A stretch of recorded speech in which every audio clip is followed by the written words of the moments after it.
Eight 1522 Reliance जो है वो इस वक्त 30 सितंबर 2024 के बाद अब तक का सबसे हाईएस्ट लेवल क्रिएट कर रहा है और आईडीएफसी फर्स्ट बैंक 5% ऊपर, ये भी जुलाई 2024 के बाद अप्रॉक्सीमेटली 52 वीक हाई पे ट्रेड करता हुआ।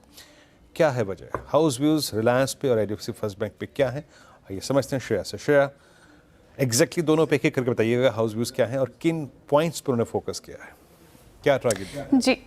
जी शुरुआत रिलायंस से करते हैं। देखिए, रिलायंस आज डे हाई पे कारोबार करता हुआ नजर आएगा आपको 1.5% की तेजी के साथ। दरअसल नुवामा की स्पेक रिपोर्ट आई है, काफी बुलिश रिपोर्ट, जो आप भी मेंशन कर रहे थे।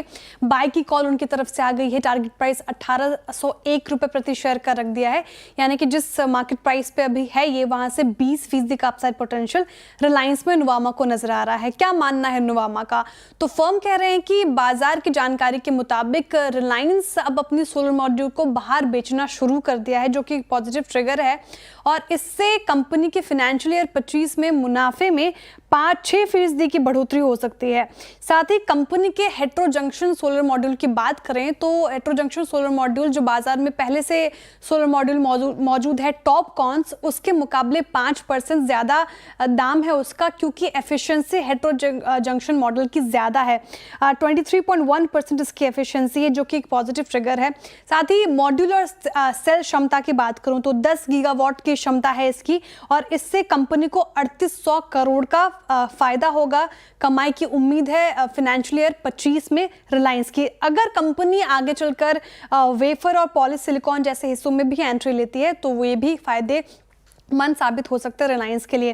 साथ ही आपने आईडीएफसी फर्स्ट बैंक की भी बात की, वहां पे भी अच्छी खासी तेजी हमें देखने को मिल रही है। आज के सत्र में बिग स्टॉक्स में शामिल था, सटीक एनालिसिस वहां पे भी हुआ था। इन्वेस्टेक की इस पे रिपोर्ट आ गई है, बुलिश रिपोर्ट इन्वेस्टेक की तरफ से आई है। खरीदारी की राय 90 रुपए प्रति शेयर का टारगेट प्राइस रख दिया है। वो कह रहे कि फाइनेंशियल ईयर 25-28 में कोर ऑपरेटिंग प्रॉफिट जो है वो 29% की कैगर से बढ़ सकता है। कॉस्ट टू एसेट में करीब 90 बेसिस पॉइंट की जो कटौती हुई है उससे फायदा मिलता हुआ नजर आएगा आईडीएफसी फर्स्ट बैंक को। इतना ही नहीं, क्रेडिट कॉस्ट घटने से फाइनेंशियल ईयर 28 तक रिटर्न ऑन एसेट जो है वो करीब 1.5% तक यहाँ पे सुधार संभव हो सकता है। कारोबार में ऑपरेटिंग लेवरेज का भी फायदा मिल रहा है, ये एक पॉजिटिव ट्रिगर है।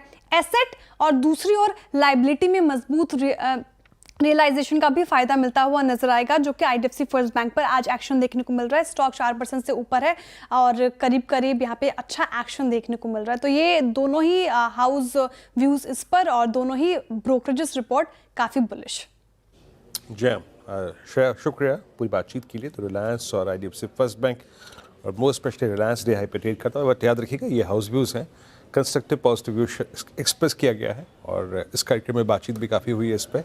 बट कोई भी अगर आप एक निजी कॉल लेते हैं आउटलुक बना के, इस परामर्श को, इस डिस्कशन को सुनने के बाद कृपया एक निजी राय ज़रूर रखें और इस चैनल का स्वामित्व प्रबंधन लाइसेंस के हाथ में है।